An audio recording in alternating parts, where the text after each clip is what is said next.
Hello everyone and welcome back to my channel, and today I'm going to be talking about World Cup 2018. Not the whole tournament, just England's road in World Cup 2018. Now, of course, I mentioned the other day how World Cup 2006 was my favourite ever World Cup. As an actual fan, that is true. As a football fan, that was my favourite. As an England fan, though, in my lifetime, there's only one clear winner for my favourite World Cup as an England fan, and that's 2018. And there's many different reasons why. We got to a semi-final for the first time in my lifetime. We actually had a very nice summer in England, which was quite a nice change, probably the best summer in my lifetime. And also, the tournament was played in very high spirits from England for the first time. Once again, I'd probably say in my lifetime that we'd actually played a World Cup and the players played their hearts out. It was a very good tournament as an England fan. It was just fun. The nation was brought together. The celebrations when we won games was amazing. We went into this tournament quite negative England fans. There wasn't really much hype around the World Cup for us. I mean, people were looking forward to the World Cup as a whole, but not really as an England fan. There wasn't much talk about us going for, but that's because we never usually do. In fact, the furthest we went in my life before that was the quarter-final. In this tournament, we topped that by going to the semi-final.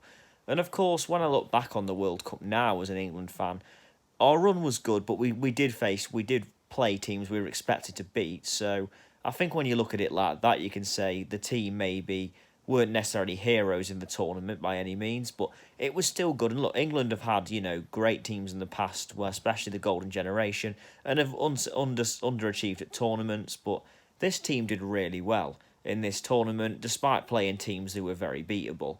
I mean, I was actually abroad for some of this, actually. I wasn't in England for the whole tournament. I was in Tenerife for about nearly 2 weeks of this. But what I do remember, though, is the first match of the tournament played Tunisia. I was in England. It was a Monday night. I was about to fly the day after to go to go to Tenerife, and we won 2-1. Harry Kane scored 2. It was brilliant. I mean, the celebrations were everywhere, and yeah, the celebrations were great. I mean, in fact, it was that good. There was a compilation of the celebrations around the country for a good couple of days after that, and this was a Tunisia England should be beaten, but we only actually won the match in the last minute. So, but last minute wins always feel so satisfying, and this one absolutely did. It was brilliant. It was great. It was a brilliant feeling at the time.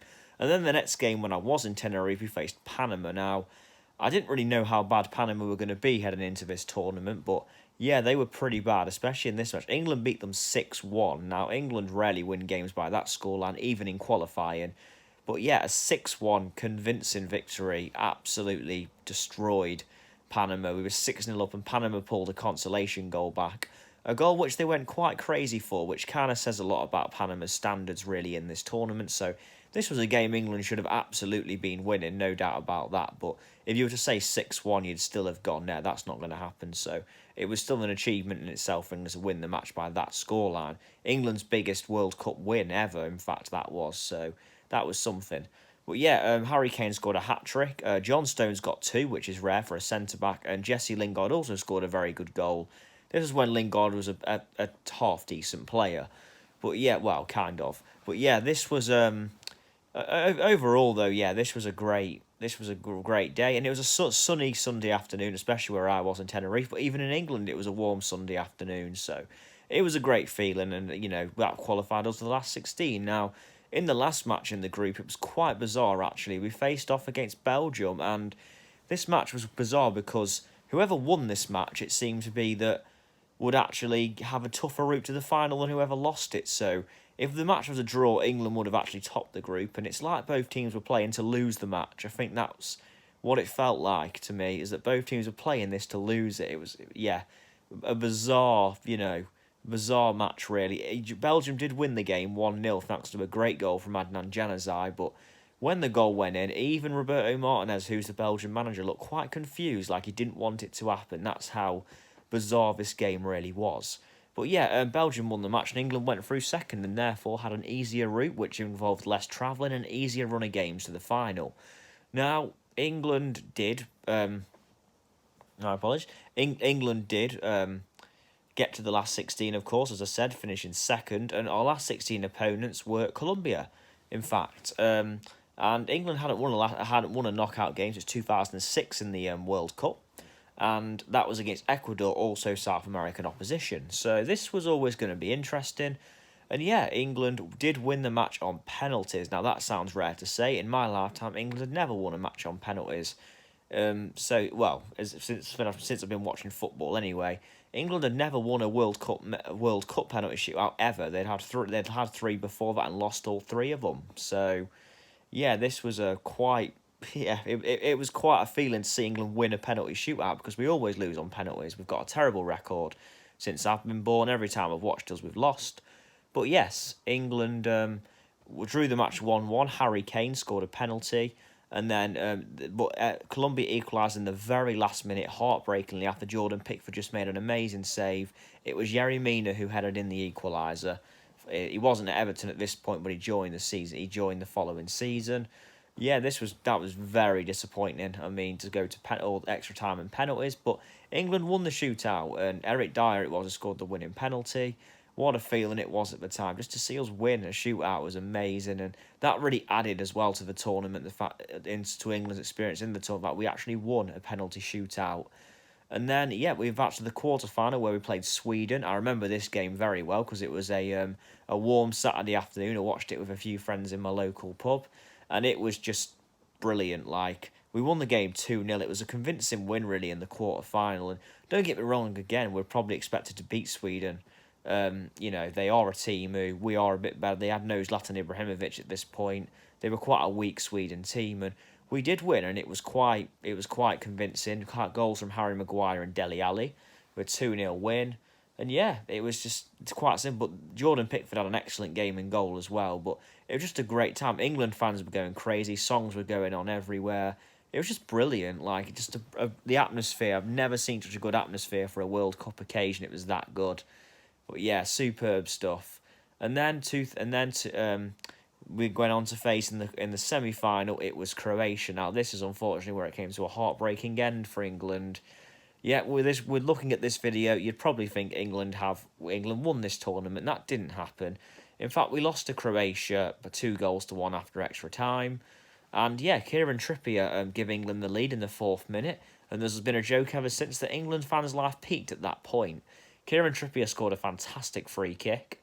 And yeah, it was just, when it went in, it was pandemonium. Semi-finals, it was a warm, humid Wednesday night. A pandemonium when England scored. It was crazy. And from then, England dominated the first half. Should have put Croatia away.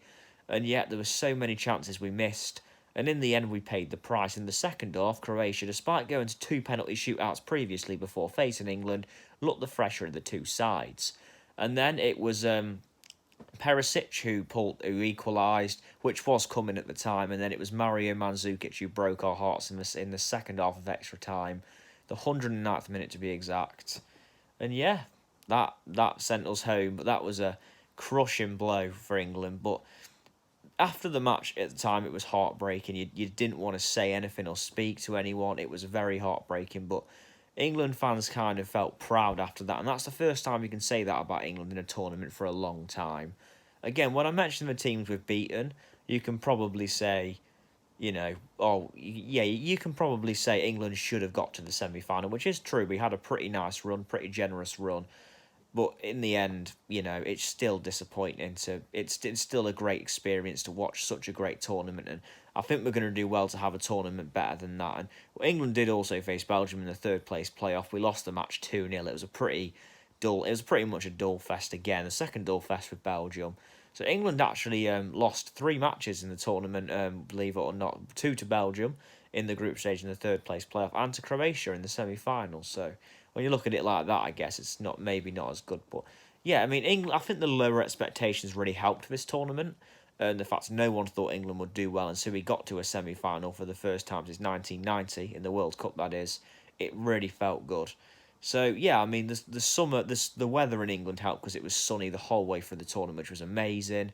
And then on top of that as well, you've got the atmospheres around the country. It was just a great experience, and it's something that I'll always look back on, no matter what age I am, with fond memories. It was just brilliant, and hopefully we do have a better summer like that in the future, and England win the World Cup. But yeah, that's yet to be seen, of course, with some great other teams around. That's going to be difficult. But yeah, that's the World Cup 2018. What a tournament. Sunny in England. Harry Kane wins the Golden Boot. Yeah, it was just brilliant. What a tournament.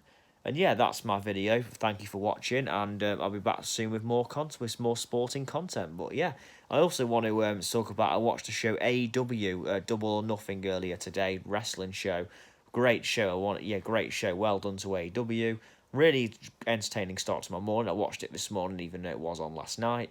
And yeah, brilliant. I mean, that was a good show. Really give me, and the Stadium Stampede match was something to watch. If you're a fan of wrestling, check out AEW Stadium Stampede match. It's amazing. One of the great matches I've seen in watching wrestling. So yeah, that's my video. What did you think of the 2018 World Cup with England? Please let me know in the comments below, and I'll be back soon. Please like, share, and subscribe. Still trying to get more subscribers on the channel. And yes, I'll see you soon. Thank you.